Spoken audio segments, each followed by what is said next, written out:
Grocery पढ़।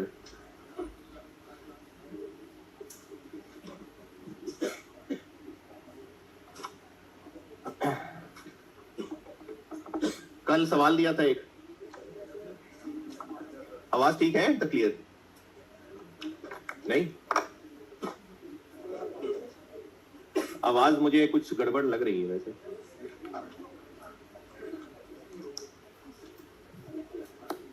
Autumn 11 सवाल दिया था एक, मिसिंग हो रही है।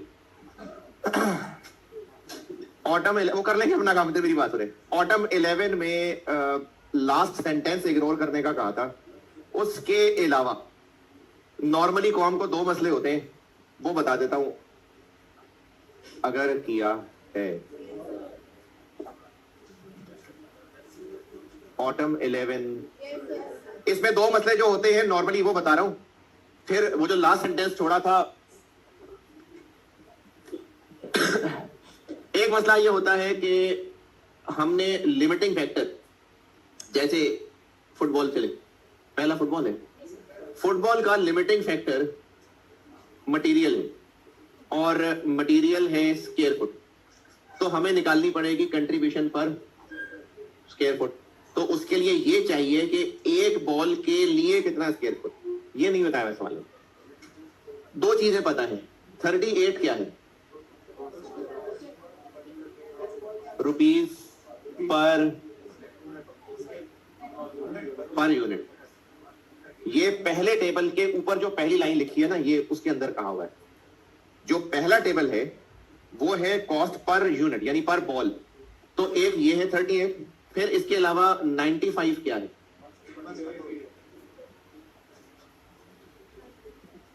ये दो फिगर्स अवेलेबल हैं।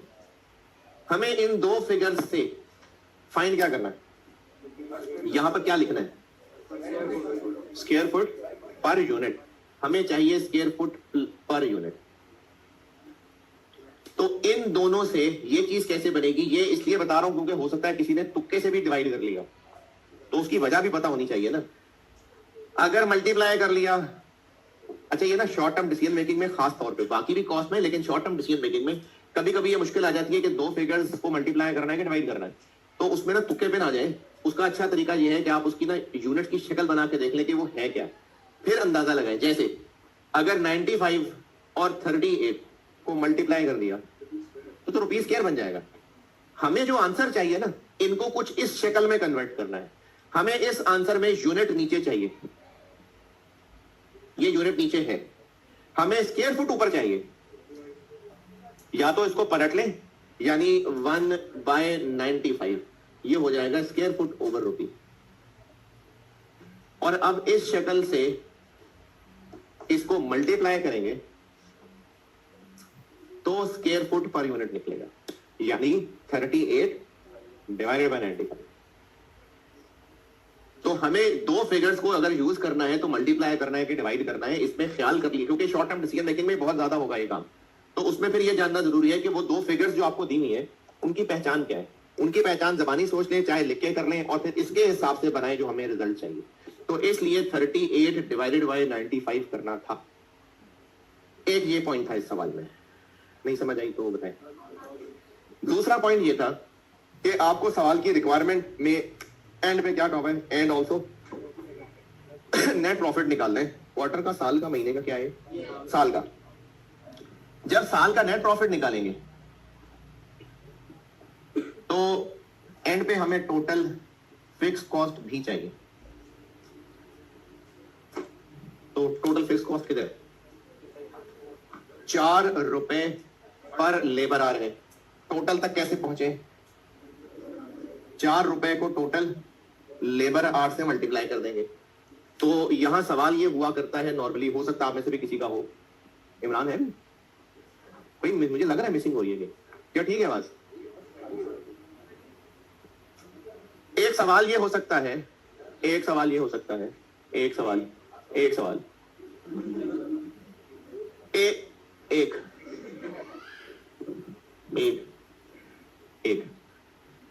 कितना, एक सवाल 15 बता के रहा था। और नहीं आगे क्या था, हाँ, स्टूडेंट की तरफ से एक राय, ये एतराज हो सकता है, आप भी बैठे हुए, कि हमने ये जो टोटल आर्स लिए हैं ये बजटेड प्रोडक्शन के मुताबिक क्यों लिए हैं, जो ऑप्टिमम प्लान बनाया है उसके मुताबिक क्यों नहीं लिए। अच्छा, इससे थोड़ा सा और बेहतर आंसर, ऑप्टिमम प्लान हमने क्या, अच्छा बजट क्या था, फुटबॉल कितना 5,000, दूसरा क्या बास्केटबॉल कितना 3,500, रग्बी बॉल, ये बजट था। और जिन्होंने भी सवाल सॉल्व किया है ऑप्टिमम प्लान क्या निकला, फुटबॉल ऑर्डर वाले 800 और 4025 और बास्केटबॉल 1300 और बस, रग्बी बॉल 400 और 1600। तो सवाल ये हो सकता है, क्या हो गया,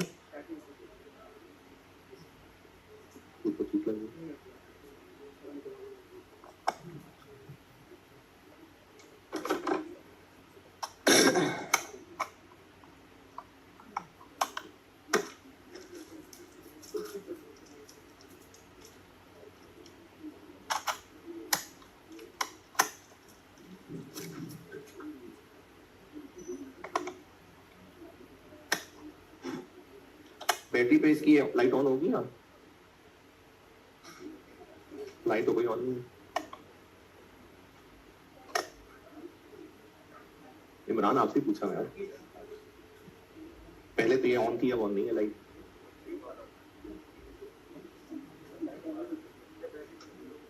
बैटरी खत्म होगी तो ऑन होगी, आपने बैटरी नहीं डाली, ये ऑन नहीं होगी, क्या ये बैटरी लो वही रीड के लेट होना चाहिए, एक वोल्ट सर।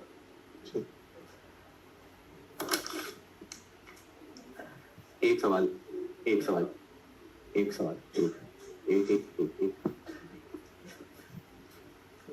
बात क्या हो रही थी,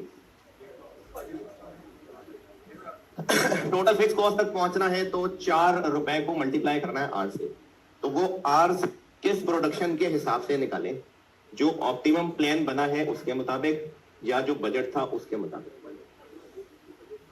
ये एतराज नहीं किसी को कि इसके मुताबिक क्यों नहीं बना है ना। तो इसका जवाब ये है कि जो टोटल फिक्स कॉस्ट है, टोटल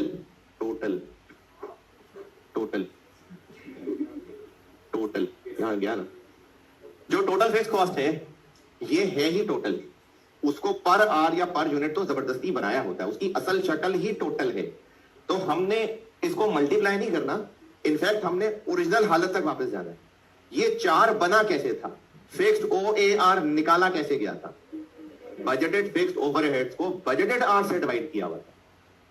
तो बजटेड आर तो इसके हिसाब से थे, साल के शुरू तक तो हमने यही बजट बनाया था, वो तो फिर हालात बदल गए, जज्बात बदल गए, तो हमें फिर प्लान चेंज करना पड़ा। तो पहले जो 4 रुपए निकाला गया था वो बजटेड आर्ट्स की बेस पे ही निकाला गया। तो इसलिए हम वहां से वापस चलेंगे कि 4 रुपए निकला कैसे था। 4 रुपए निकला था total budgeted fixed overheads divided by budgeted arts. तो जब ये निकला ही बजटेड आर्ट्स से था, तो जब वहां तक वापस जाना है तो बजटेड आर्ट्स। इसलिए हमने मल्टीप्लाई करने के लिए इस प्लान वाले आर्ट्स नहीं, ये वाले आर्ट्स दिए। जिन्होंने किया है इस सवाल में इन दो बातों के अलावा और कोई सवाल? हाँ जी, पर यूनिट क्या? और ऑटम 11 में कोई बताए, पूछना है तो। स्प्रिंग 24 क्या? कल इतना सारा तो किया। अच्छा ठीक है। लास्ट सेंटेंस मैंने कहा था इग्नोर करके सवाल करिएगा, तो अब उसको करते हैं शामिल। लास्ट सेंटेंस क्या है? अगर हमने ये कमिटमेंट कैंसिल की तो 4 लाख पेनल्टी पड़ेगी। अगर ये सेंटेंस कंसिडर करना हो ना, तो इसका सही आंसर ये होना चाहिए कि हमें 2 प्लान बनाने पड़ेंगे। एक प्लान बनाना पड़ेगा जो अभी किया है, यानी पहले कमिटमेंट, उसके बाद रैंकिंग। एक हमें इस प्लान को यूज करके टोटल कंट्रीब्यूशन निकालनी पड़ेगी, या चलो प्रॉफिट। फिर उसके अलावा हमें एक और प्लान बनाना पड़ेगा एक और प्लान इसलिए बनाना पड़ेगा क्योंकि हमारे पास रास्ता है कि उनको इनकार कर दें। अगर हम कमिटमेंट को इनकार कर दें और सारा प्लान बनाए ही रैंकिंग के मुताबिक, तो फिर इस पे टोटल कंट्रीब्यूशन निकालेंगे।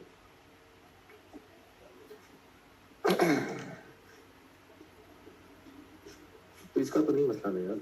ये बताएं कि तो फिर यार अभी ठीक है, खैर है, अभी क्लास के बाद देखता हूँ। एक प्लान बनाएंगे जैसे है और एक प्लान बनाएंगे कमिटमेंट इग्नोर करके, तो इनमें से कौन सा बेहतर होगा? जिसका प्रॉफिट ज्यादा होगा। लेकिन जब हम ये वाला बना रहे होंगे ना, तो इसमें से फिर 4 लाख माइनस करके देखेंगे। अब इसका जो आंसर आया होगा और इसका जो आंसर आया होगा, जो हम ज्यादा कमा सकेंगे उस प्लान को फॉलो करें। तो इस सवाल का असल सोल्यूशन ऐसे होना चाहिए था। ऐसा क्यों नहीं हुआ? ऐसा इसलिए नहीं हुआ कि बट नहीं किया। आप करके देख लें, यही बेहतर आएगा। क्योंकि एग्जामिनर ने ना 4 लाख एक अच्छी खासी अमाउंट डाली हुई है कि बहुत बड़ी अमाउंट, वो भी तरफ से जैसे नहीं, वो जब को गरीब का बच्चा जब उसको कहेंगे 1 लाख रुपए, तो 1 लाख रुपए, तो उसके लिए 1 लाख बड़ी अमाउंट ही है। तो एग्जामिनर चूंकि सवाल बना रहा था तो उसने 4 लाख रुपए डाले, तो उसको लग रहा था कि मैंने बहुत बड़ी पेनल्टी डाल दी है, तो वैसे ही डर जाएंगे लोग उससे।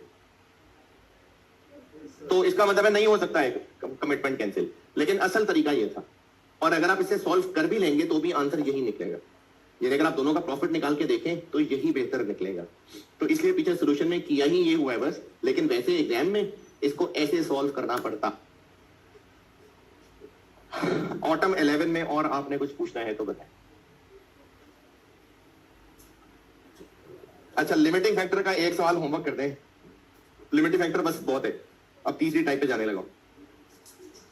ये जो होमवर्क है ना, ये अच्छा सवाल है। इसमें इन्होंने स्पेशल ऑर्डर को मिक्स किया, यानी लिमिटिंग फैक्टर और स्पेशल ऑर्डर ये मिक्स किया था। इससे फर्क सिर्फ इतना पड़ेगा कि अगर हमारे तीनों रेगुलर प्रोडक्ट हैं,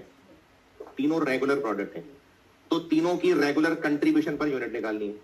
लेकिन अगर इन तीन में से 2 रेगुलर होते और तीसरा एक स्पेशल ऑर्डर होता, तो फिर उस स्पेशल ऑर्डर की कंट्रीब्यूशन निकालने के लिए रेलेवेंट कॉस्टिंग यूज हो रही है। नहीं बनी बात। उस सवाल में ना हमारे 2 रेगुलर प्रोडक्ट हैं, K2 और K9, और हम हंसी खुशी जिंदगी गुजार रहे थे कि हमें एक कस्टमर की तरफ से एक ऑफर आई और बड़ा जबरदस्त प्रोडक्ट था, तो लालच आ गई। अब हमने अगर इसको भी शामिल कर लिया तो फिर लिमिटिंग फैक्टर आ जाएगा। तो इसलिए इस सवाल में लिमिटिंग फैक्टर और स्पेशल ऑर्डर मिक्स हो गया था। चूंकि लिमिटिंग फैक्टर है तो सवाल करने का मेन तरीका तो लिमिटिंग फैक्टर वाला ही है। बस सिर्फ फर्क ये पड़ रहा होगा कि A1 की कंट्रीब्यूशन निकालने के लिए रेलेवेंट कॉस्ट यूज हो रही है, यानी मटेरियल, लेबर, उनकी रेलेवेंट वाली कॉस्ट। तो ये एक मिक्सचर सा सवाल था। अच्छा है, करके आएंगे तो डिस्कस बिल्कुल कर लूंगा। स्प्रिंग 18, स्प्रिंग 18, सर्वर लिमिटेड, ये करके बेटे जरूर आना। Server limited, spring 18। चले, लिमिटिंग फैक्टर बस बहुत है।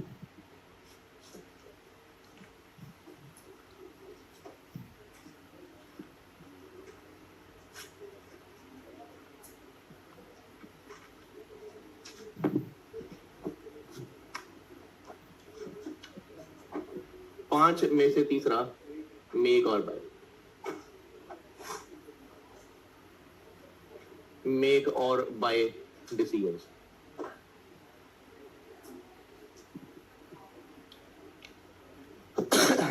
यानी जो प्रोडक्ट हम खरीदते हैं पहले, अब हम सोच रहे हैं क्यों ना खुद बना लें, या उलट हमें चीज खुद बनाया करते थे तो अब सोच रहे हैं कि खुद खरीदने बनाने की बजाय खरीद लेते हैं। इसलिए ना इसको आउटसोर्सिंग डिसीजन भी कहते हैं।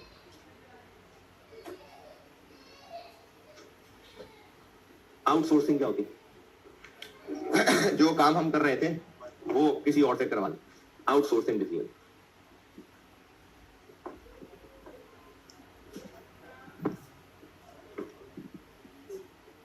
सवालों के एतबार से इसको 2 हिस्सों में बांट रहा हूं। एक केस कि हमने जो मेक और बाय का फैसला करना है वो किसी एक प्रोडक्ट के बारे में करना है, और जरूरी नहीं कि वो प्रोडक्ट हो, मटेरियल भी हो सकता है। कि हम एक रॉ मटेरियल बनाया करते थे, अब हम सोच रहे हैं उसको खरीद लें। तो प्रोडक्ट का सवाल भी हो सकता है, मटेरियल का भी हो सकता है। मेक और बाय, तो इसको मैंने केस 1 ये बनाया है कि हमने जो भी इस वक्त मेक और बाय इवेल्युएट करना है वो एक प्रोडक्ट का फैसला होने लगा। जैसे एक बिजनेस है 50 प्रोडक्ट्स बनाता है, लेकिन अभी वो सिर्फ एक प्रोडक्ट के बारे में फैसला कर रहा है कि वो बनाता रहे या किसी से बनवा ले, तो सिंगल प्रोडक्ट से रिलेटेड डिसीजन है, इसको केस 1 गया। समझदार बच्चे हैं आप, इसमें फैसला कैसे करें मेक और बाय? जो सस्ता पड़ेगा, लो खत्म हो गई बात, ये कैसे ही था भाई, हो गया। कंपेयर कर लेंगे हम relevant cost of make option and by option, और कौन सी ऑप्शन सस्ती होगी, बेहतर होगी?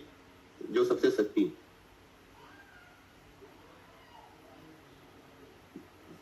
तो जो सस्ती है वो सिलेक्ट कर लेंगे। ये होता है मेक और bye decision.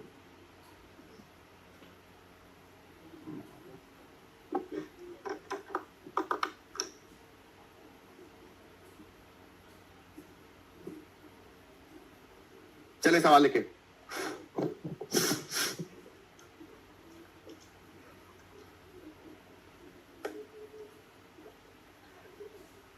current annual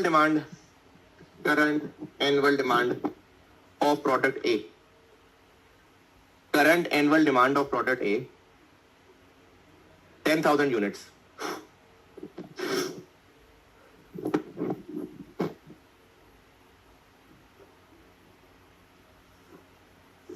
current annual demand of product A 10,000 units.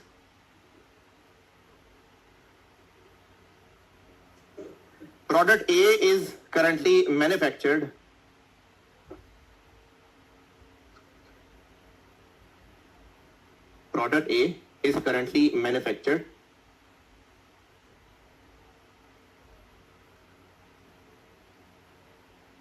in factory, ये ऊपर से थोड़ा सा या इधर से देखें, in factory along with other products, यानी हमारी फैक्ट्री है, उसमें काफी सारे प्रोडक्ट्स बनाते हैं, तो उनमें से प्रोडक्ट ए भी है। फॉलोइंग इंफॉर्मेशन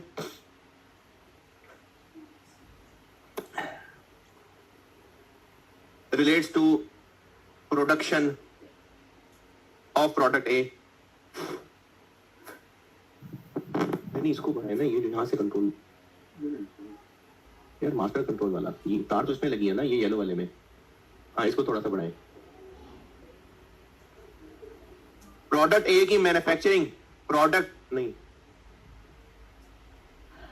ए की मैन्युफैक्चरिंग से रिलेटेड इंफॉर्मेशन बता रहा हूं। मटेरियल कॉस्ट, चलिए बेहतर है कुछ। मटेरियल कॉस्ट 40 पर यूनिट, 40 रुपए per unit. Labour cost 35 per unit, 35 रुपए नहीं। वेरिएबल ओवरहेड्स 20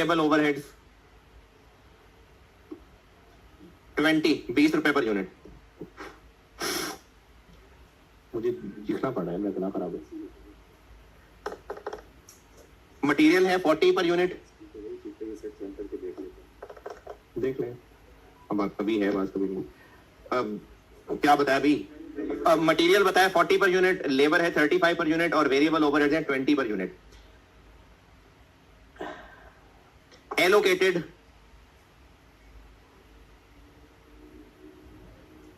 फिक्स्ड ओवरहेड्स,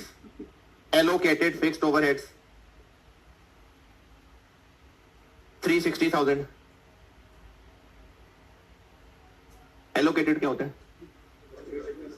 जो ओवरऑल हो रहे होते हैं बस वैसे ही प्रोडक्ट्स में बांट दिए होते हैं। जैसे फैक्ट्री का रेंट, फैक्ट्री के लोगों की सैलरी, वो वैसे भी हो रहे थे। उस फैक्ट्री में 10 प्रोडक्ट्स बनाते थे तो 10 हिस्सों में बंट जाता था। अब 9 बनाएंगे तो 9 में बंट जाएगा, होंगे टोटल खर्चे। तो एलोकेटेड ओवरहेड्स रेलेवेंट नहीं होते। अच्छा जी, उसके बाद लिखे, यही अदर इंफॉर्मेशन में चल रहा है। A special machine is used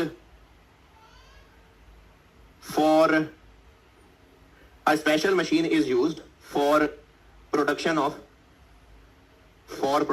A at an annual rent of 2 lakh रुपए, 200,000.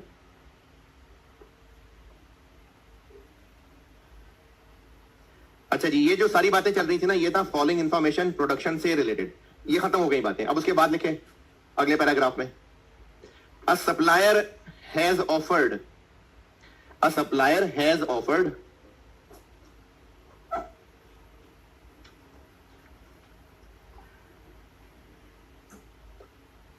to sell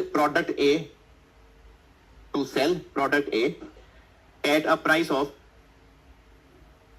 112 per unit. 112 per unit. अच्छा, अब जब ये सप्लायर हमें बेचेगा तो पता नहीं सही चीजें बना रहा नहीं बना रहा, तो हमें ना फिर इसके लिए इंस्पेक्शन भी करानी पड़ेगी. फॉर क्वालिटी कंट्रोल सप्लायर की प्राइस बताई मैंने 112 per unit. For quality control inspection cost of rupees 3 per unit will be needed. 3 per unit will be needed. उसके बाद लिखें transportation cost on purchases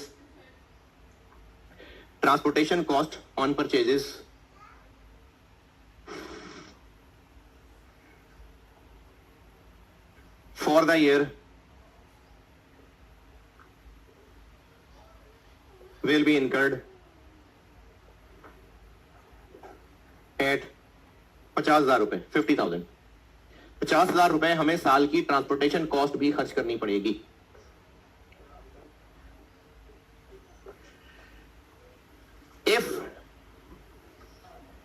If buy option is selected,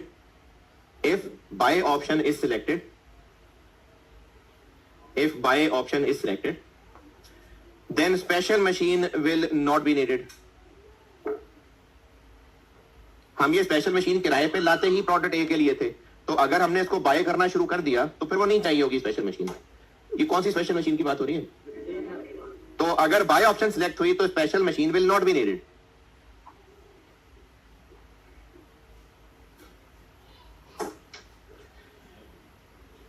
further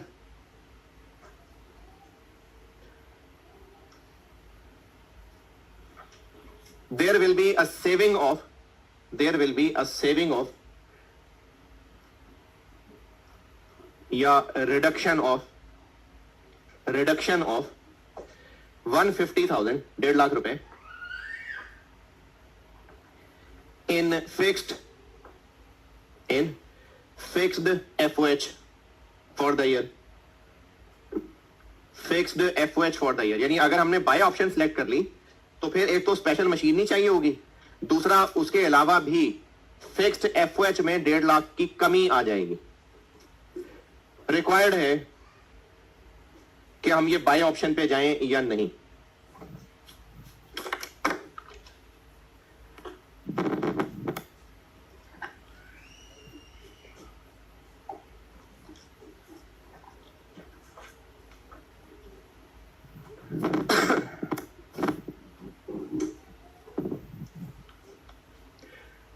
अगर by option पे जाते हैं तो क्या खर्चे, और अगर मेक ऑप्शन पे रहते हैं तो क्या खर्चे.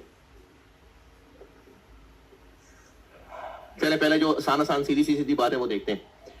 अगर हम मेक ऑप्शन पे रहते हैं तो मटेरियल लगेगा कितना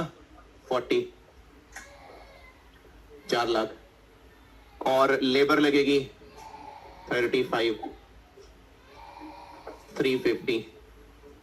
और वेरिएबल ओवरहेड लगेंगे 20,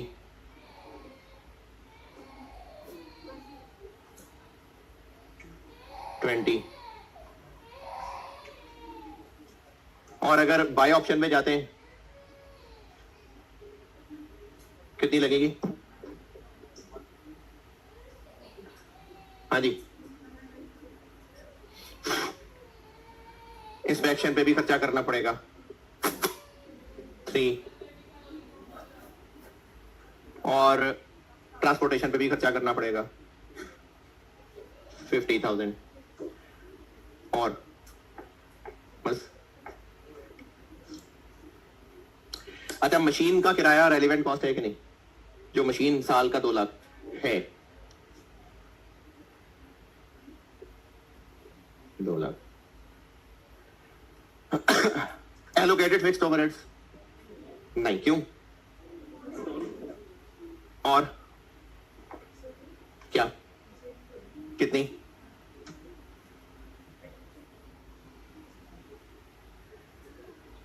वन, ठीक है, नहीं सेविंग नहीं आएगी वहां। अच्छा, चले एतराज बताएं इस पे। 2 क्या? नहीं, तुम्हारा लिखो, क्या लिखो?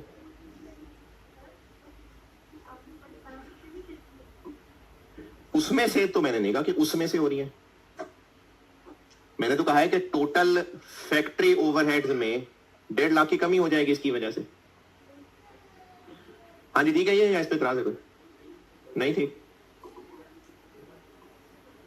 कुछ तो गड़बड़ है।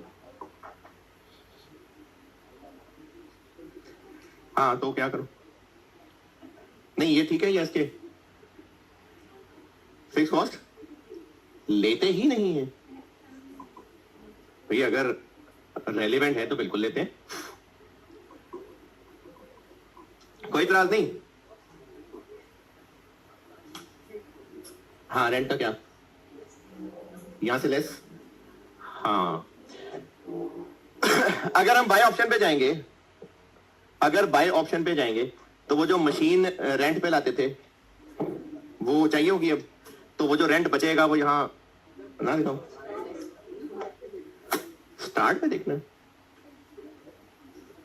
भाई। अगर हम लोग बाय ऑप्शन पे जाएंगे तो वो जो हर साल रेंट पड़ा करता था अब नहीं पड़ेगा। तो हाँ हाँ, इसी स्पेशल मशीन की बात कर रहा हूं। तो हर साल उस मशीन का रेंट पड़ता था, अब पड़ेगा। तो उसको यहां पर सेविंग दिखाऊं? नहीं, कोई बात नहीं, कोई बात नहीं। हाँ भाई, 2 लाख रुपए को सेविंग दिखाना है यहां कि नहीं?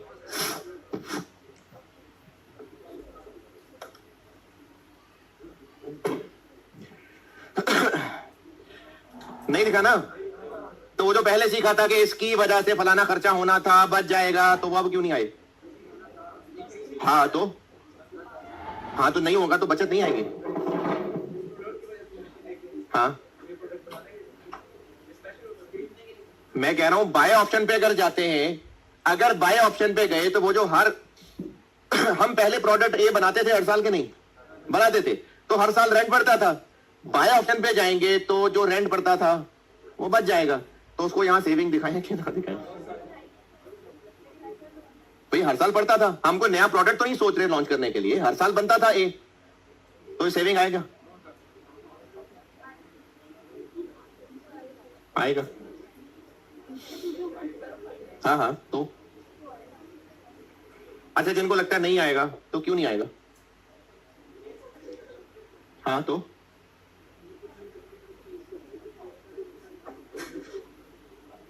अच्छा,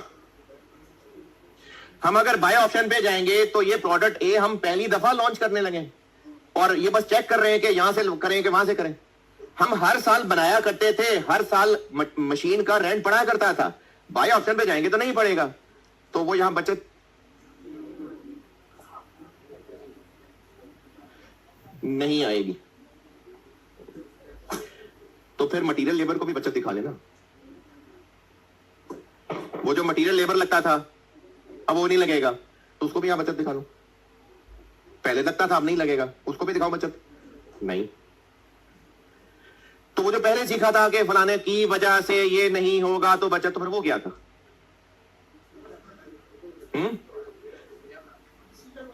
तो ये भी डिसीजन ही है या अभी भी डिसीजन मेकिंग पॉइंट पे अभी भी डिसीजन ही कर रहे हैं, मेक और बाय डिसीजन ही हो रहा है। अच्छा चले मैं बताता हूं, हो सकता है आपके दिल में यही बात आ रही हो जो लोग भी सोच रहे हैं, लेकिन दिल की बात कह ना पा रहे हो। हम लोग जब भी डिसीजन करने के लिए कोई कैलकुलेशन कर रहे हैं, जैसे हम ये फैसला करने लगे हैं कि जॉब 1 करें या ना करें, हम इस वक्त जॉब 1 ही को सिर्फ हाँ या ना कर रहे हैं।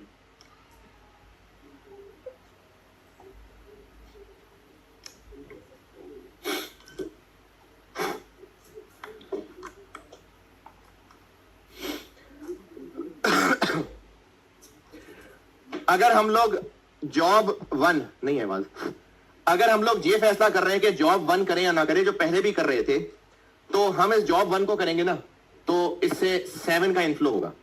इस सवाल में 7 कहीं नहीं है, जॉब 1 भी नहीं है। बस एक बात समझा रहा हूं, अगर हम सिर्फ यह फैसला करने लगे कि जॉब 1 करें या ना करें, तो जॉब 1 से हमें इतना इनफ्लो होगा, लेकिन जॉब 1 करने की वजह से जॉब 2 छोड़नी पड़ेगी। वहां से 5 इनफ्लो होता था, इसकी वजह से नहीं होगा, वो हमें यहां कुर्बानी लिखनी पड़ेगी। और अब फैसला इस 2 पॉजिटिव को देख के होगा। पॉजिटिव है तो जॉब 1 कर ले। ये एक तरीका है जॉब 1 करने का, फैसला करने का। इसको एक और तरह से भी प्रेजेंट कर सकते हैं। वो प्रेजेंटेशन ये है कि अगर हम जॉब 1 करें तो 7 मिलेगा, और अगर हम जॉब 2 करें तो 5 मिलेगा। 7 और 5 को कंपेयर कर लें, और कंपेयर करके फैसला कर लें कि जॉब 1।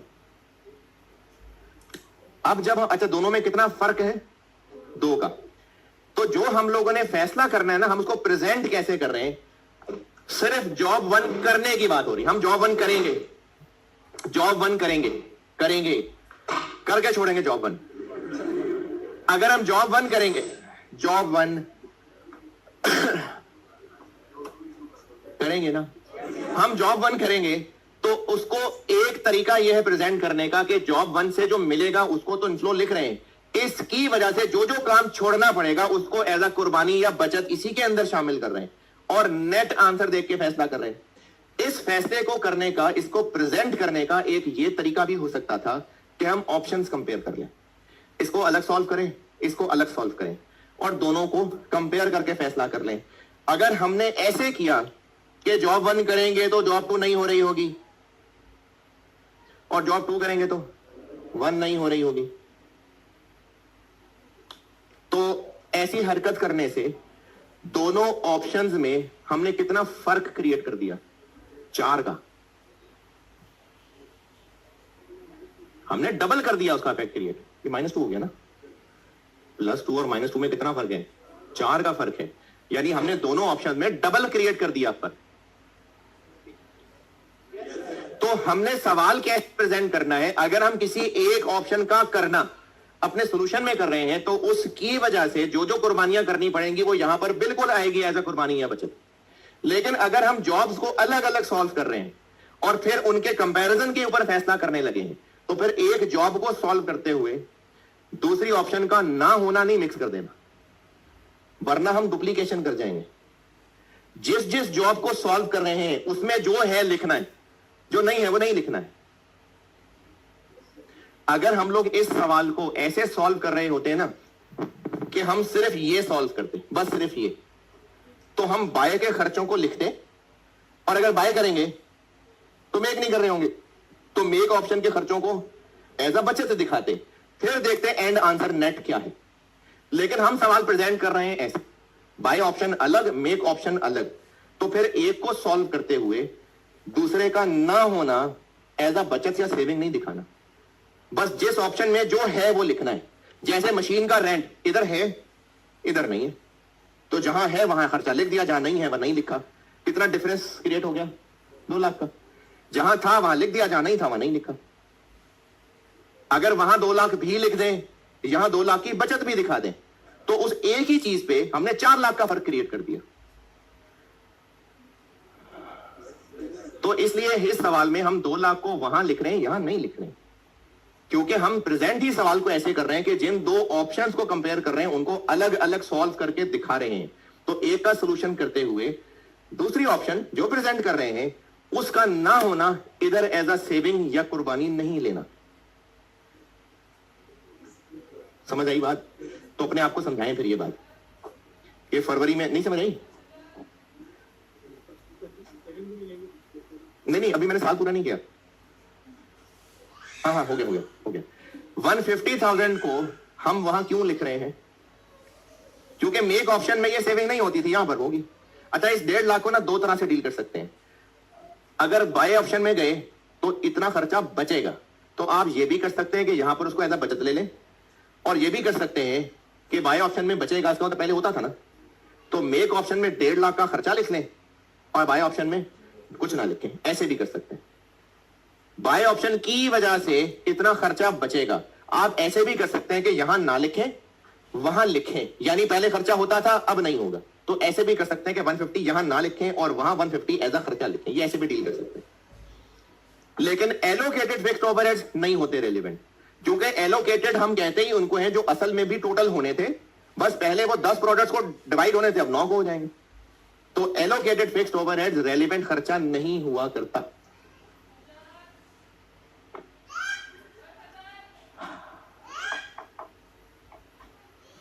तो इसका आंसर 1050 और इसका 1150। तो कंक्लूजन क्या हुआ कि हम बाय ऑप्शन पे चले जाएंगे।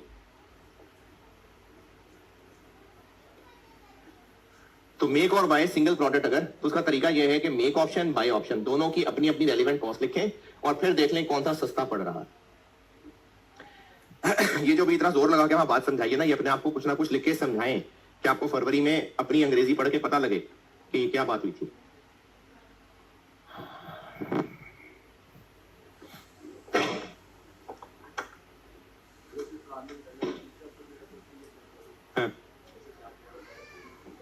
हाँ, दोबारा बोलिए।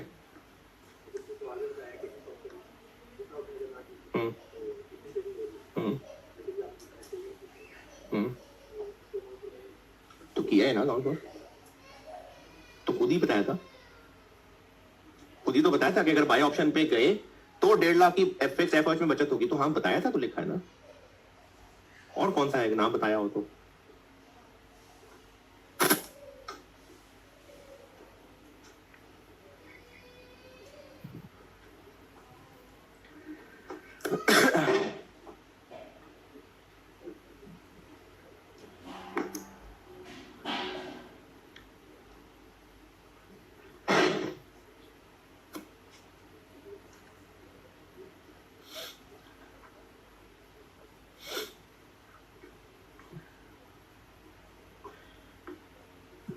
अपने आप को कुछ ना कुछ तो समझाए ना। डिसीजन मेकिंग में अगर हम किसी एक प्रपोजल ही को इवेल्युएट कर रहे होते हैं, बस सिर्फ एक ही सोल्यूशन कर रहे होते हैं, तो हम उसको सॉल्व करते हुए उसकी वजह से जो जो काम छोड़ने पड़ेंगे उनको एज अ कुर्बानी या बचत ले रहे होते हैं।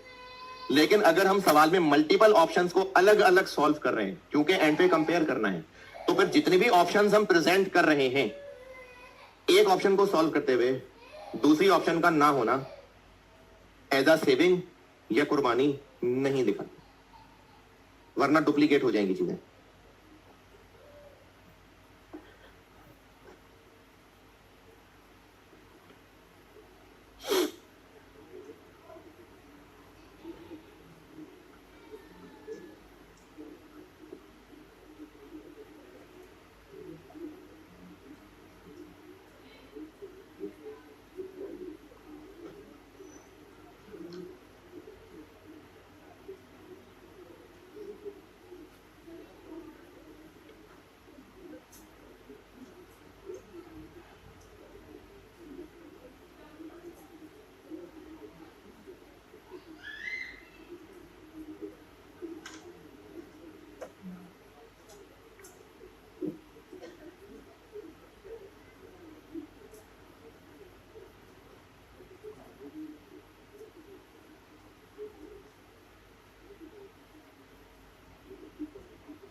चले समझा लिया अपने आप को। ऑटम 18 को लें, ऑटम 18।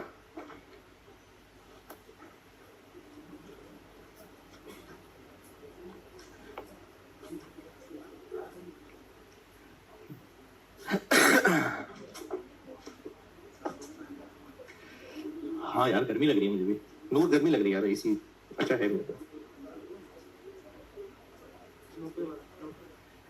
ऑटम 18 दो आ रहे होंगे, अब ये आपने सोचना है कौन सा वाला करने लगे होंगे। हाँ जी एक कर लिया हुआ है, स्नूकर वाला खोले, रग्बी वाला कर लिया था, स्नूकर पढ़ लें करता हूं। अच्छा ठहरे ठहरे एक चीज, वो मुझे याद आया, एक चीज ना बतानी मिस हो गई थी। सवालों में ऑलमोस्ट हो गया हुआ था लेकिन उसकी रीजन नहीं बता सका था। ये स्पेशल ऑर्डर जब हम हफ्ते को कैसे समेट रहे थे ना, तो उसमें एक चीज रह गई थी। चैप्टर में आए तीसरे पेज पे, स्पेशल ऑर्डर, वो भी चला दे वो, स्पेशल ऑर्डर नहीं चला, स्पेशल ऑर्डर से रिलेटेड एक बात बताने लगा हूं। चैप्टर के तीसरे पेज पे आए,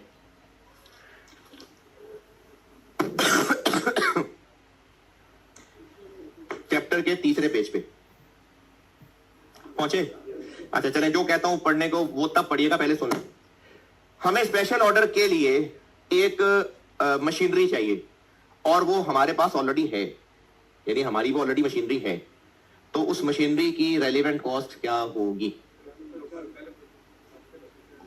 हमारे पास अगर वो पहले से मशीन है तो फारिग तो नहीं बैठी होगी मशीन। हम अगर इस स्पेशल ऑर्डर पे काम करने लगे हैं तो उस मशीन से पहले कुछ ना कुछ तो कर रहे होंगे, तो वो जो कुछ ना कुछ कर रहे थे वो कुर्बान करना पड़ेगा। तो उस एग्जिस्टिंग मशीन की रेलेवेंट कॉस्ट क्या होगी? जितना अरसा यूज करेंगे तो जो कुर्बानी होगी वो कुर्बानी। एक सवाल कल स्प्रिंग 24 में थी और एक हमने स्प्रिंग 16 ग्लोबल प्राइवेट लिमिटेड का एक सवाल किया था। उसमें 15 दिन के लिए हमें स्पेशल ऑर्डर करना था, तो उसमें एक मशीन थी जो पर डे 4000 किराए पे दिया करते थे। तो उसका 4000 पर डे 15 दिन का किराया एक अपॉर्चुनिटी कॉस्ट ली थी। तो अगर हमें इस स्पेशल ऑर्डर के लिए जो मशीन चाहिए वो हमारी ऑलरेडी ओन्ड है, तो फिर उसकी रेलिवेंट कॉस्ट क्या होगी? उसकी अपॉर्चुनिटी कॉस्ट। वो सवाल की वर्डिंग से पता चलेगा कि क्या अपॉर्चुनिटी कॉस्ट। लेकिन अगर हमें मशीन अभी है नहीं, खरीदनी पड़ेगी, 3 महीने की एक जॉब है, स्पेशल ऑर्डर है, और इसके लिए हमें एक नई मशीन खरीदनी पड़ेगी, 4 लाख की आएगी, तो फिर रेलिवेंट कॉस्ट क्या होगी?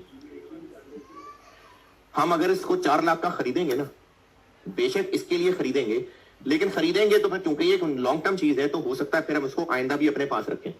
तो इसकी रेलेवेंट कॉस्ट होगी कि खरीदेंगे कितने की, और जब हम 3 महीने के बाद इसको यूज करके जॉब से फारिग कर चुके होंगे तो इसकी वर्थ क्या रह गई होगी? 370 रह गई होगी। तो फिर रेलेवेंट कॉस्ट क्या बनी? 30,000। तो रेलेवेंट कॉस्ट 30,000 होगी। यानी जब खरीदेंगे तो कितने की होगी, माइनस जब यूज के बाद बाकी बच जाएगी तो कितनी वर्थ की होगी। तो जो दोनों का डिफरेंस है वो रेलेवेंट कॉस्ट। सवाल में ये फिगर नहीं बताई तो फिर मजबूरन हमें इस नई मशीन की 3 महीने की डेप्रिसिएशन लेनी पड़ेगी, वरना डेप्रिसिएशन कोई रेलिवेंट चीज नहीं होती। असल में ये रेलिवेंट होगी कि इस जॉब की वजह से ये कितनी वैल्यू खो जाएगी। अगर सवाल में आपको ये फिगर नहीं बता तो ये नहीं निकाल सकते, तो फिर मजबूरन हमें इस नई मशीन की 3 महीने की डेप्रिसिएशन लेनी पड़ेगी। इसलिए स्मार्ट प्रोसेसिंग का एक सवाल किया था, लेबर का लर्निंग कर्व वाला, उसमें हमने नई मशीन खरीदने की 45,000 की डेप्रिसिएशन को रेलिवेंट लिया था। किया था सवाल, इसलिए रेलिवेंट लिया था क्योंकि उस सवाल में हमें ये इंफॉर्मेशन पूरी नहीं दी हुई थी, तो मजबूरन नए एसेट की डेप्रिसिएशन को रेलिवेंट लिया था। ये मैंने, अगर जाग रहे हैं, ये मैंने तीसरे पेज के टॉप पे 3-4 लाइनें लिखी हुई हैं फिक्स्ड एसेट्स के नाम से, ये पढ़ लें।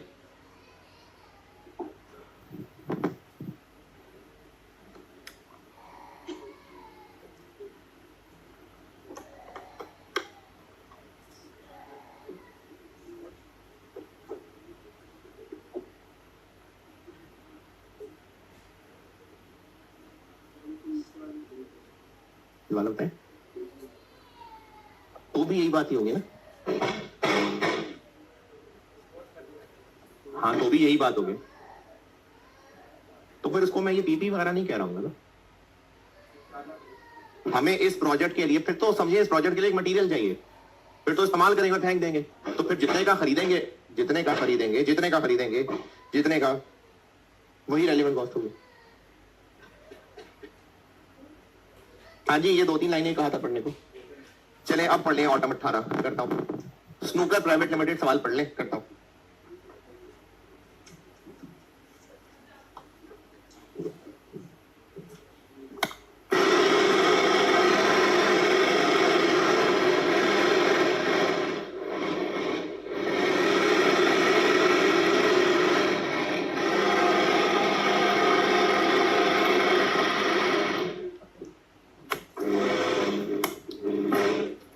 यार मुझे लगता है इसमें मसला है, मैंने भी नई बैटरी डाली और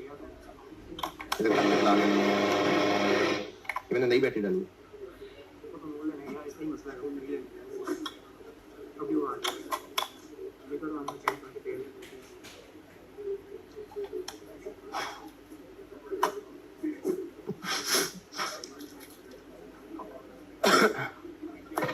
अरे सवाल पढ़ने को कहा है भाई, ऑटम 18 पढ़िए, करता हूं।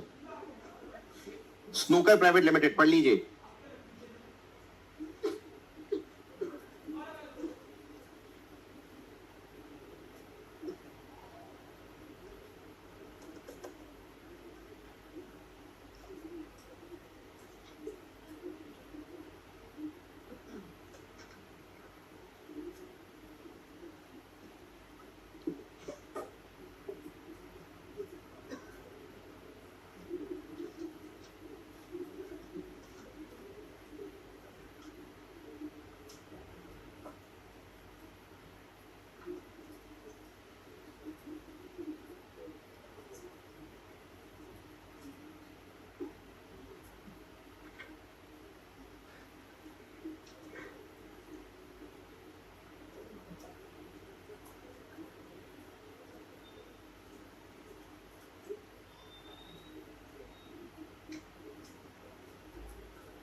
अगर पढ़ रहे थे तो पढ़ लिया होगा।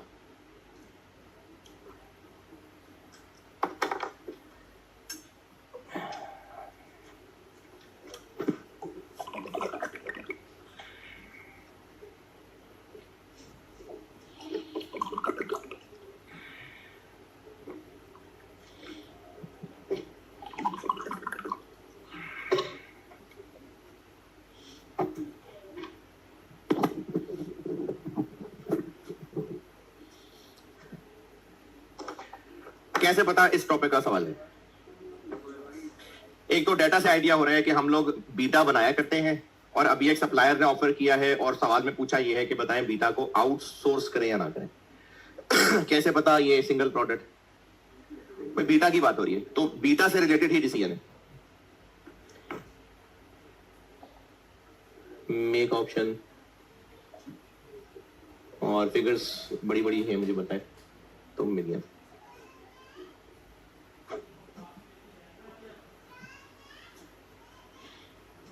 हाँ जी, अगर बाय ऑप्शन पे चलेंगे तो कितने का मिलेगा?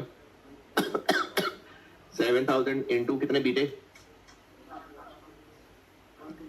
1 2 6। फिर इसके अलावा परचेज ऑप्शन पे चल रहे हैं तो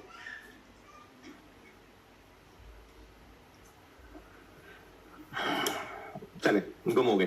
पहला पैराग्राफ, हम बीटा बनाया करते हैं, करंट रिक्वायरमेंट है 18,000 पर एनम। अभी इस वक्त एक बीटा इतने रुपए का बनता है जो टेबल में दिया हुआ। इस अंग्रेजी और इस पहले टेबल में कोई एतराज? टेबल के नीचे सप्लायर ने हमें कहा है कि वो हमें 7,000 का एक बीटा देगा अगर हमने ये एक्शन लिया तो मैनेजमेंट ने फॉलोइंग इंफॉर्मेशन गैदर की है। नंबर 1, एक तो बीटा अगर हम नहीं बनाएंगे तो लेबर फारिग हो जाएगी, हम उसको यूज करके एक और प्रोडक्ट बना लेंगे, और उस एक और प्रोडक्ट का फिर ये नीचे बुलेट पॉइंट्स में डाटा दिया है। और नंबर 2, हम अगर बीटा खरीदेंगे तो उसकी वजह से हमारे फिक्स्ड एफओएच में कमी आ जाएगी 19 लाख की। तो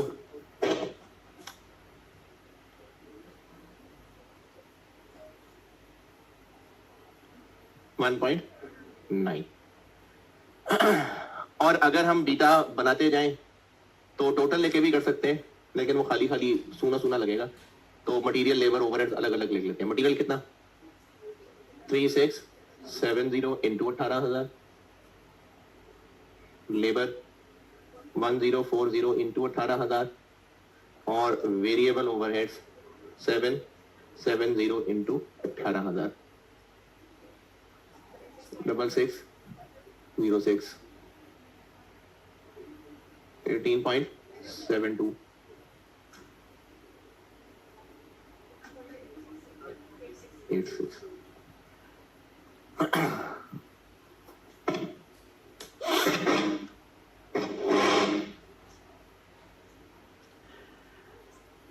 पहले टेबल में से 870 इस्तेमाल होगा, पहले टेबल से 870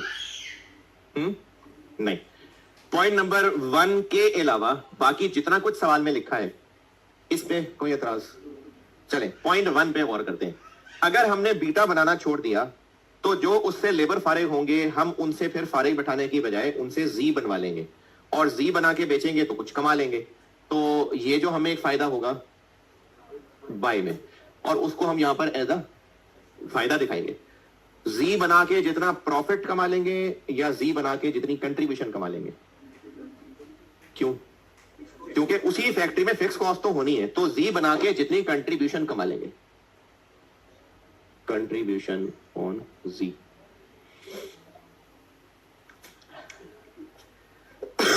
जी से हम लोग कितना कमा लेंगे?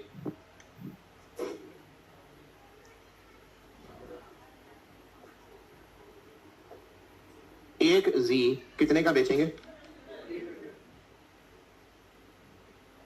5800।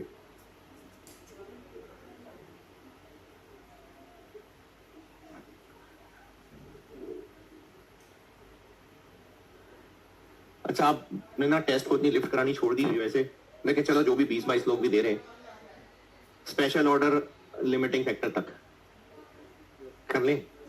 आज बुध है, मंगल बुध है, चले ठीक है, जुम्मा हफ्ता जो भी करना चाहें।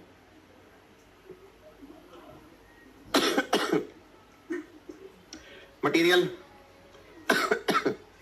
जी 2600, लेबर तो नहीं बताया। लेबर के बारे में कहा है कि एक यूनिट बनाने पे जितना टाइम बीटा पे लगता था उससे ज्यादा लेबर चाहिए होगी।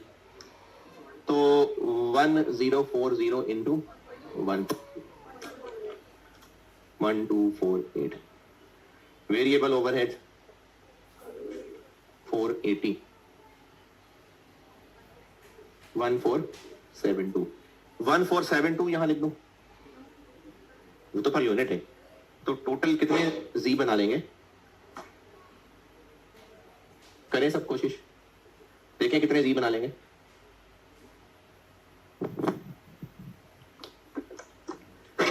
जी के कितने यूनिट बना लेंगे, कोशिश करें बेटे।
जी जनाब 15,000 बिल्कुल ठीक है।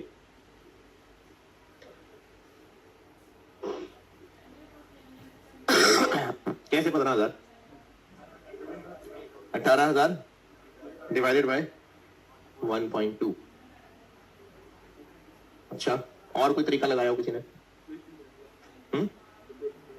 इक्वेशन बनाई, बताएं। 18,000 मल्टीप्लाई बाय एक्स इनटू कौन से नंबर होंगे? अच्छा, नहीं ये एक्स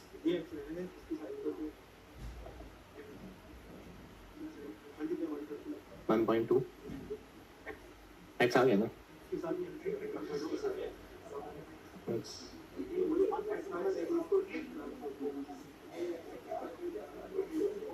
अच्छा, एक्स किसको रखा है? यूनिट्स को रखा। ठीक है, हाँ जी, और हाँ जी बताएं। 1040 मल्टीप्लाई बाय वो ये है ना 18.72। ठीक है, आगे equal to 1248 multiply by x, और ये एक्स कह रहे हैं आप, बिल्कुल सही है। हाँ जी, और कोई? 1040 इंटू ये आ गया ना, आगे इजिकल टू वो,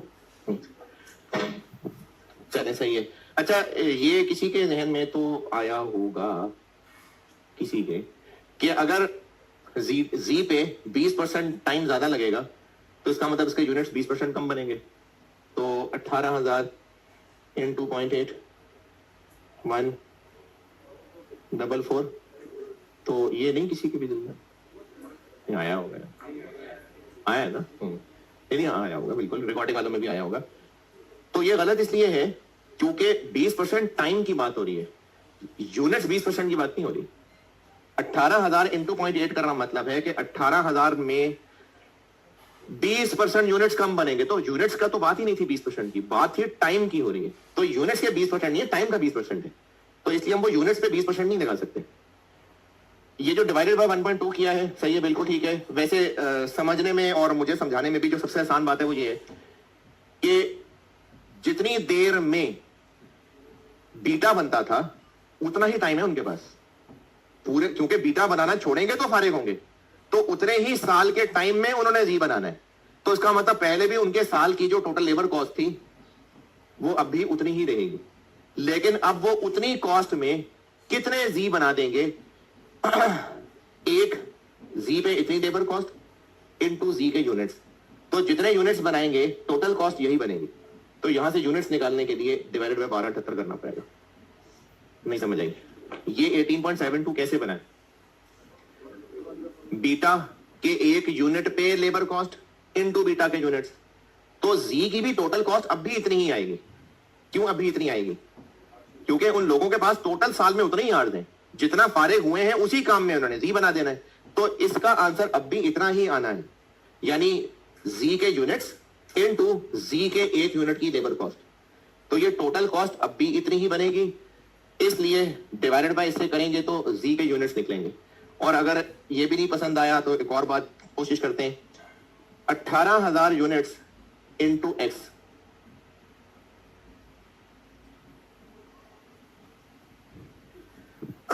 बीटा के लिए टोटल टाइम इतना लगता था, एक्स कह रहा हूं मैं time per unit of beta. एक और तरीके से बता रहा हूं अगर किसी को यह समझ आ जाए तो, बीटा के एक यूनिट पे टाइम एक्स लगता था, तो 18,000 बीटास के लिए इतना टाइम लगता था। टोटल टाइम अब भी यही है, टोटल टाइम अभी भी इतना ही होगा। टोटल टाइम एक जी बनाने में कितना टाइम लगेगा? 1.2x। एक जी बनाने में 20% टाइम ज्यादा लगेगा, तो इतने टोटल टाइम में हम कितने जी बना लेंगे? इतने टोटल टाइम में कितने जी बना लेंगे अगर एक जी बनाने पे इतना टाइम लगता है?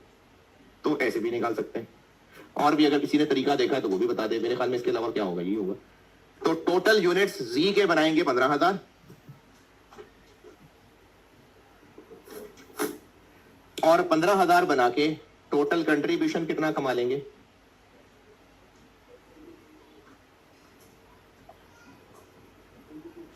$22.08।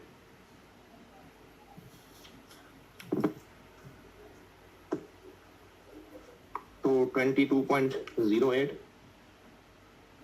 फायदा होगा ये, इसलिए माइनस कर दिया।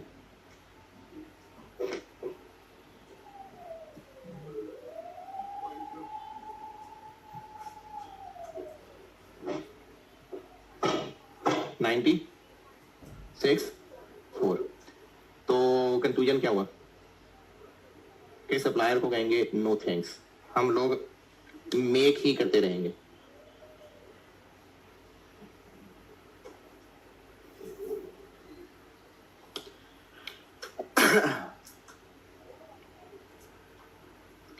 और ये जो फैसला हुआ कि मेक बेहतर है, मेक बेहतर है, ये फैसला है based on financial factors.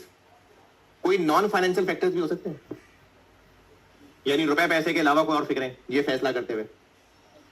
Business बन के सोचें, क्या बिजनेसमैन ने सिर्फ टोटल खर्चे को देख के फैसला करना है या रुपए पैसे के अलावा भी कोई फैक्टर हो सकते हैं? क्या लेबर? क्या नहीं, अब इस सवाल में बाय ऑप्शन सस्ती है, चलो बाय ऑप्शन पे चलते हैं। बस सस्ती देख के या कुछ और भी बातें सोचनी पड़ेंगी, क्वालिटी सोचनी पड़ेगी, बिल्कुल ठीक है। और वो जो सप्लायर है वो ऑफर करके गायब हो जाए, एन मौके पे मुकर जाए, उसकी क्रेडिबिलिटी क्या है? कितनी दूर रहता है? पता लगे समुद्र पार रहता है और गुड्स पहुंचा रहा था तो रास्ते में मछलियां खा गई। फिर जो हम लोग प्रोडक्ट बनाना बंद कर देंगे तो लेबर नाराज हो जाएंगे। तो इनको कहते हैं आउटसोर्सिंग डिसीजन के नॉन फाइनेंशियल फैक्टर्स। इस चैप्टर में से दो चीजें हैं जो आप थ्योरी के लिए याद कर लीजिएगा। एक, सबसे पहले पेज पे इस चैप्टर में से बस दो चीजें हैं थ्योरी की याद करने वाली। सबसे पहले पेज पे 2.1 और 2.2, 2.1 और 2.2, ये आपको सब सवालों में समझ आ गया हुआ है। बस एम बुजुर्गों ने ना कुछ नाम बनाए हुए हैं, अवॉइडेबल कॉस्ट और अनअवॉइडेबल कॉस्ट और डिफरेंशियल कॉस्ट। तो ये आप अंग्रेजी पढ़ेंगे भी तो समझ आएगी बात। ये छोटा सा क्वेश्चन डिस्क्रिप्टिव आ सकता है कि briefly discuss following differential cost, incremental cost. तो इनमें आप ये एक एक लाइन लिखने के काबिल हूं। और दूसरा, इससे अगले पेज पे, ये आपको पता नहीं 4 पेजेस आगे जाएं, 4.3, ये 5-6 पॉइंट नजर आ रहे होंगे इसके नीचे आपको। ये हैं आउटसोर्सिंग डिसीजन के नॉन फाइनेंशियल फैक्टर्स। ये भी पूछे जा सकते हैं, बल्कि 3-4 दफा पूछे भी जा चुके हैं। तो ये कोई 3-4 नंबर का सवाल हो सकता है। चल ठीक है।